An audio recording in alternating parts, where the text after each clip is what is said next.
Hi, my name is Felice and I'm the Happy Star Wars Guy.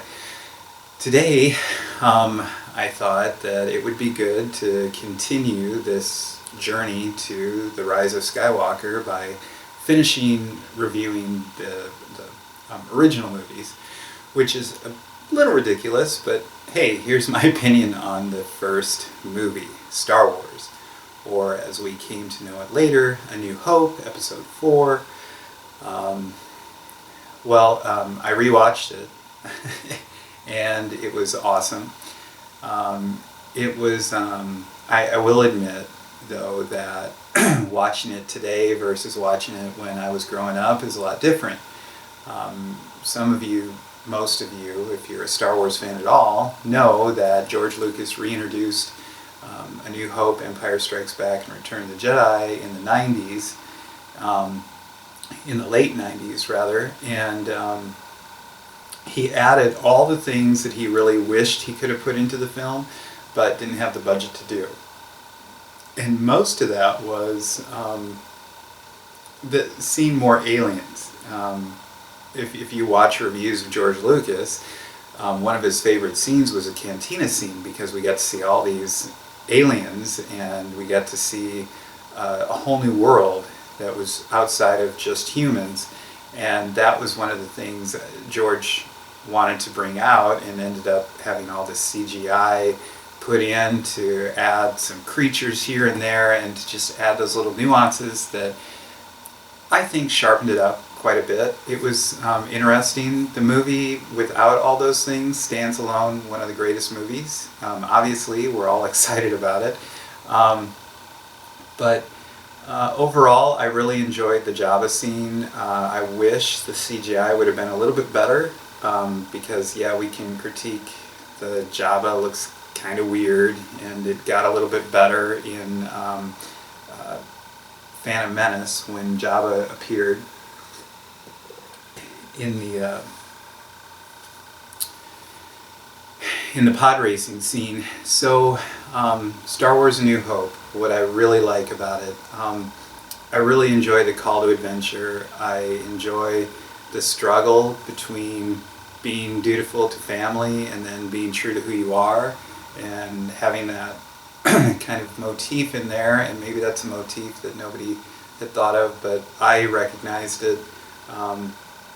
Also wrote a paper on it in high school about the call to adventure in regards to Joseph Campbell's Power of Myth, and the journey of a hero. And the other thing that I really appreciate is the acting.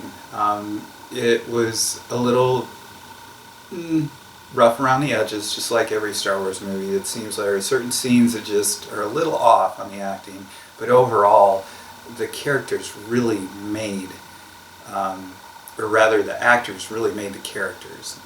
Luke, Mark Hamill, did a great job of being this farm boy who evolved into this Jedi Master.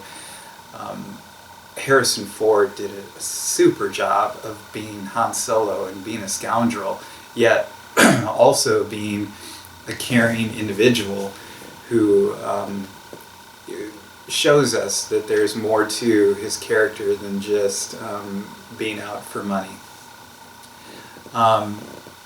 Of course, Sir Alec Guinness did a fantastic job of being Obi-Wan, and Ewan McGregor has done a great job of following in the footsteps of Sir Alec Guinness, and it's just a fantastic movie.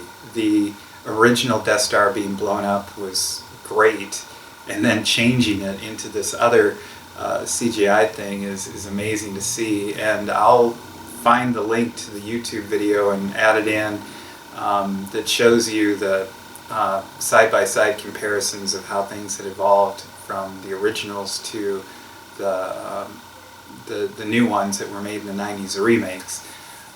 But overall, the storyline is still there. There's only a few added things in A New Hope outside of the movie magic to kind of sharpen it and kind of polish it up and make it look like new. The other thing I love about Star Wars: A New Hope is the forest scene in Yavin 4 and seeing a rebel base for the first time in the movie, and it's been an iconic base that was reintroduced in Rogue One, of course. And I had just a little note to share. I traveled to Guatemala with my class in college and got to watch the sunrise from the same temple that George Lucas took that shot over the jungle for Yavin 4. And it was and still is one of the most memorable moments in my life.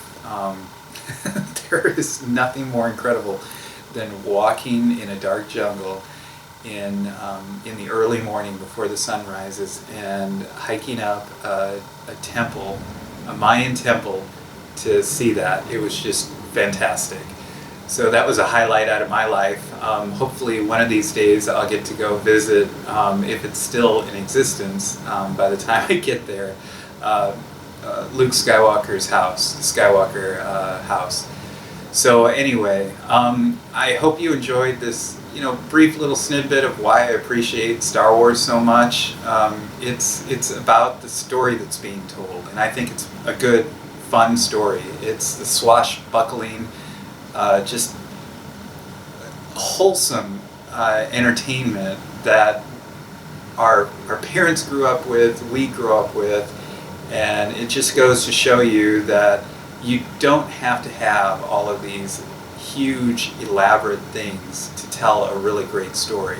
Because if you think about it, A New Hope, or Star Wars, was introduced, and it was, while it was complex for the time, it still maintained a lot of excitement, because people my age and in my generation showed their kids Star Wars for the first time, and watching their enjoyment of Star Wars just goes to show you that even though there's all these neat bells and whistles in movies today, something as simple and unique as Star Wars continues to hold ground. So thank you for tuning in. If you haven't, please like and subscribe.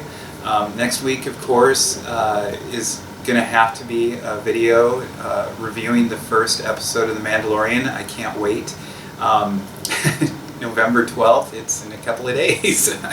I'm very excited, and I can't wait to see it. So looking forward to joining the Disney Plus subscription service and watching all the great shows, even outside of Star Wars, that are on Disney Plus. Thank you, and may the Force be with you.